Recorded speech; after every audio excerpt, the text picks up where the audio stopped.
Análises bíblico-científicas, entendendo grandes doutrinas bíblicas através das leis e teorias científicas. Capítulo 15. Materialismo e espiritualidade. Deus é espírito, e importa que os seus adoradores o adorem em espírito e em verdade. São João, capítulo 4, versículo 24. Como trabalhado no capítulo 12, a religiosidade faz parte do ser humano. E com isso, o surgimento das religiões foi automático, consequência do estado no qual se encontra a humanidade. Interessante observar que em todas as culturas, a religião fazia e faz parte da estratégia de domínio de um povo por parte de seus líderes. Reis, imperadores e soberanos sempre tiveram seus lados e os servindo os sacerdotes e demais líderes religiosos, e, portanto, a religião, abafando e reprimindo as possíveis revoltas e reivindicações por parte das massas humanas aos seus direitos e poderes. Assim, a religião nas mãos dos poderosos sempre teve as seguintes funções. A primeira que posso destacar é a de consolar os seres humanos das privações impostas pela vida e sistema criado e instituído pelos poderes e dominadores, estimulando os homens à aceitação emocional de sua situação de classe. Já para a minoria dominante e opressora, serve como um alívio do sentimento de culpa provocado pelo sofrimento daqueles a quem oprime. É nesse sentido, tenho que concordar com o filósofo Karl Marx. Sim, o mesmo pensador ateu que, em certo sentido, era inimigo da religião, ao enxergar essas verdades e expô-las a nós, dizendo que, abre aspas, a religião é o ópio do povo, fecha aspas, ou seja, algo que dopa, hipnotiza ou tira a lucidez das pessoas, tornando-as mais vulneráveis a manipulações. Posterior à ressurreição de Jesus Cristo e propagação da sua mensagem até os confins da terra, os homens instituíram a religião cristianismo, que após crescer e tomar corpo, assumindo como religião oficial do Império Romano, muito se assemelhou a todas as demais religiões. Penso que Jesus, ao encarnar-se e vir a este mundo, propôs a nós algo bem diferente e superior a tudo o que a religião nos propõe. Primeiro, que ele não instituiu religião. Ele nasceu e morreu dentro de uma religião, o judaísmo. O que propôs a nós foi um novo estilo de vida, muito superior à religião, pautada no amor ágape, o amor puro e sem interesses, e com isso, a fraternidade. Segundo, Deus nos criou seres livres, dotados de inteligência e com a obrigação de assim viver. Caso contrário, não teria Adão pecado e nós a opção de rejeitar ao Criador e seu ungido. São João capítulo 8, versículo 36. Se, pois, o Filho vos libertar, verdadeiramente sereis livres. Gálatas capítulo 5, versículo 1. Para a liberdade foi que Cristo nos libertou. Permanecei, pois, firmes e não vos submetais de novo a jugo de escravidão. Penso que devemos nos tratar uns aos outros como seres livres. Mesmo se você é uma pessoa com autoridade, como líder religioso, civil ou militar, somos todos seres responsáveis com capacidade de tomar decisões racionais, e por isso um dia seremos julgados pelo próprio Jesus Cristo. Os cristãos em um momento e os demais em outras situações. Mas todos teremos um dia que prestarmos contas de nossos atos. Não tenho dúvida que Jesus sempre pautou pelo respeito da liberdade humana. Não vamos encontrar nas Escrituras ele tentando tornar as pessoas boas e virtuosas contra a vontade delas. Penso que, agindo assim, ele seria um grande traidor de suas próprias prerrogativas. Mas não, voltamos à lucidez. Deus nos criou livres e respeita totalmente nossa liberdade. Caso contrário, estaríamos todos de joelhos dobrados lhe adorando. E sabemos que neste momento tem inúmeras pessoas roubando, matando, adulterando, mentindo, odiando, praticando incontáveis atos contra a sua vontade e natureza. O cristianismo institucional, ou seja, a religião, sempre com alguma figura, liderança com sua autoridade, buscar suprimir a liberdade das pessoas, estará sendo desleal e quebrando a lei de nossa cabeça, que é Cristo. Mesmo que isso seja feito inconscientemente, estará em oposição a Cristo. Ele nos quer livre e que nós lhe servimos de livre escolha e por amor, não por medo de castigos ou pena severa. O contrário será dominação e submissão, o que levará à produção de nada mais que pessoas fracas, covardes e incapacitadas de servir ao Rei na plenitude. Penso que nós, líderes devidamente constituídos pelo Senhor para servi-lo em seu reino, uns como apóstolos ou profetas, evangelistas, pastores ou mestres, como diz a palavra na carta do apóstolo Paulo aos Efésios, no capítulo 4, ou ainda qualquer outro tipo de liderança, precisamos ter sempre isso em mente e procurar ajudar com nossos dons e talentos a edificar uns aos outros na busca da plenitude de varão perfeito. Os povos e culturas, como disse, sempre tiveram a religião como fator decisivo de suas vidas. No entanto, por volta do ano 600 a.C., um grupo de seres humanos habitantes de uma região denominada Península Balcânica, de certa forma livres de todo esse enredo religioso da qual estava presa a humanidade, floresceu e influenciou o mundo de tal forma que o próprio Cristo encarnado falou dela em seus ensinos e, no decorrer de todo o restante da história da humanidade, estás a influenciar, ainda mais nos dias atuais, como veremos. Estou a falar do nascimento da filosofia grega, que foi seguramente o berço de toda a concepção filosófica que podemos encontrar. Sim, toda posição filosófica, pensamento e correntes ideológicas podem ser encontradas de alguma forma entre os filósofos gregos. O pensamento cristão foi muito influenciado pelas ideias de Platão e Aristóteles, grandes filósofos gregos.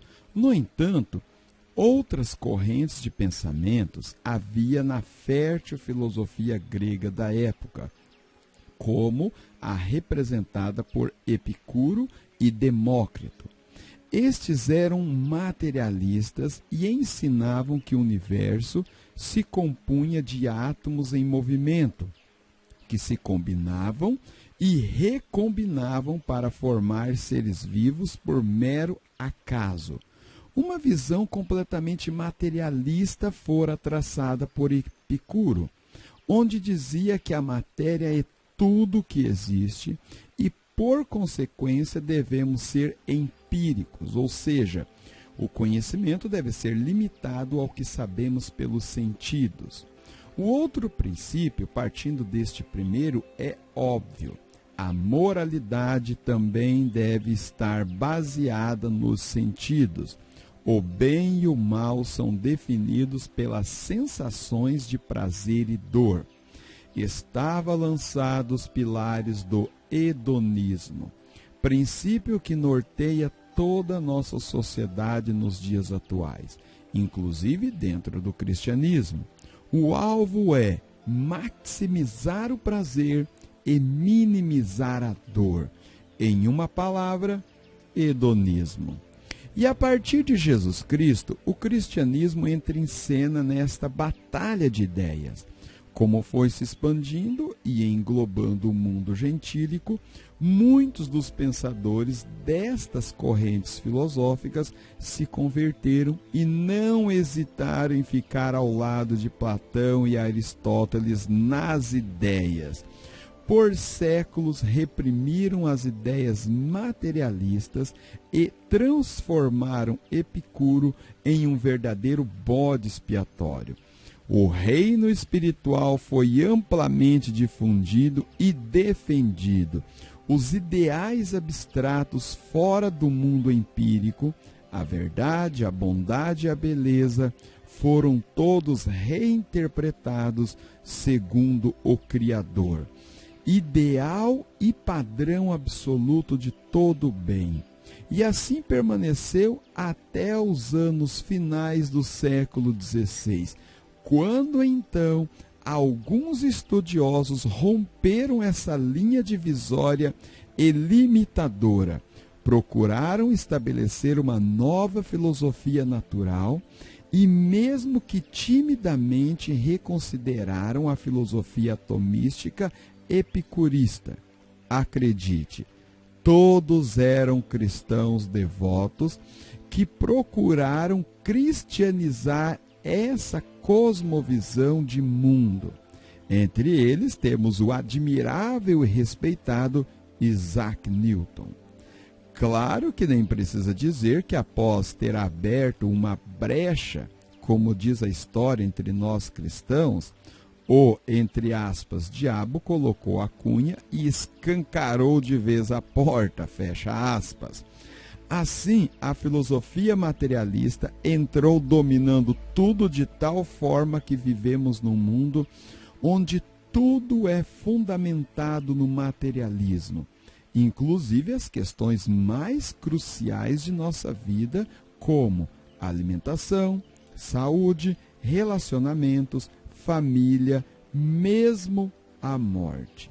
Se você ir a um hospital ou consultório médico apresentando algum problema de saúde, a cura passará pura e simplesmente pelo físico, que são mutilações de parte do corpo ou administração de drogas para, através da combinação e recombinação de átomos, alcançar a saúde. Exatamente o que estamos vivenciando nesta era das doenças relacionadas à mente, como a depressão. A solução são drogas constituídas de hormônios que o próprio corpo deveria produzir. Mesmo tendo casos registrados de melhoras no quadro clínico, partindo de terapias à base da espiritualidade como fé, musicoterapias, psicologia, entre outras. Ou ainda, o alimentar-se, quando deveria ser algo mais que um puro prazer físico em saciar a fome, como o comungar com familiares ou amigos, momento de grande prazer em ter a companhia daqueles que amam. O que dizer da prática sexual, comercializada e barganhada em todos os sentidos para saciar apenas algo como um mero instinto, quando deveria ser a expressão máxima do amor entre duas pessoas que se entregam um ao outro no amor, buscando assim, além do prazer físico, mas principalmente o psicológico e o espiritual. São muitos os aspectos, listo esses e deixo como atividade sua reflexão em outros. Em suma, posso sintetizar a filosofia materialista da seguinte maneira: a matéria é tudo o que existe, não há o sobrenatural e nem espaço para tal. E, portanto, devemos ser empíricos, ou seja, todo conhecimento está limitado ao que sentimos através de nossos órgãos de sentidos, o que só pode ser provocado por matéria, átomos, moléculas e substâncias. Diante de tudo isso, conclui-se que não existem ideais, sendo todas as coisas resultados de processos aleatórios, experimentados e adaptados para então permanecer apenas os melhores. E claro, a moralidade está baseada pura e simplesmente em nossos sentidos. O bem e o mal são definições baseadas no prazer e na dor. Logo, voltamos ao hedonismo. Devemos trabalhar incessantemente e viver de tal forma a maximizar o prazer e minimizar a dor. Agora, é de se perguntar, se essa filosofia não é a correta e nem a ideal para a felicidade plena do homem, como ela é tão disseminada, abraçada e vivida pela humanidade? Como elas saem das academias e chegam até as pessoas comuns, moldando-as a viver segundo seus princípios? Perguntas complexas que talvez nunca teremos respostas plenas para tais. No entanto, me proponho a tentar lhe dar um fio da meada, ou seja, um começo para desenvolver um raciocínio sobre tal. Vivemos em um mundo que é uma teia mundial, todo conectado. Não é por menos que o significado de web, termo designado para a rede de computadores, internet, interligados no mundo, é teia, rede, indicando exatamente isto, o que é muito significante, pois o que se produz aqui logo chegará em qualquer lugar do planeta, e o que se produz em qualquer lugar do planeta logo chegará até nós. O que deduzimos pelas Escrituras é que o ser humano está em um estado de pecado.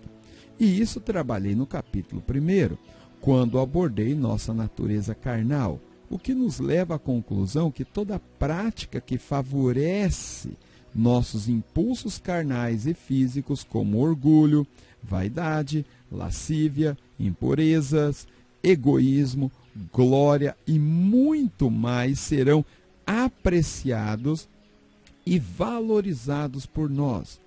Já para adotarmos e valorizarmos os procedimentos e atitudes que agradam o Criador, como amor, pureza, perdão, fraternidade, altruísmo e coisas semelhantes, temos que nos esforçar exatamente o que o apóstolo Paulo diz no âmago de sua luta interior. Porque bem sabemos que a lei é espiritual. Eu, todavia, sou carnal, vendido à escravidão do pecado, porque nem mesmo compreendo o meu próprio modo de agir, pois não faço o que prefiro, e sim o que detesto. Ora, se faço o que não quero, consinto com a lei que é boa. Neste caso, quem faz isto já não sou eu, mas o pecado que habita em mim.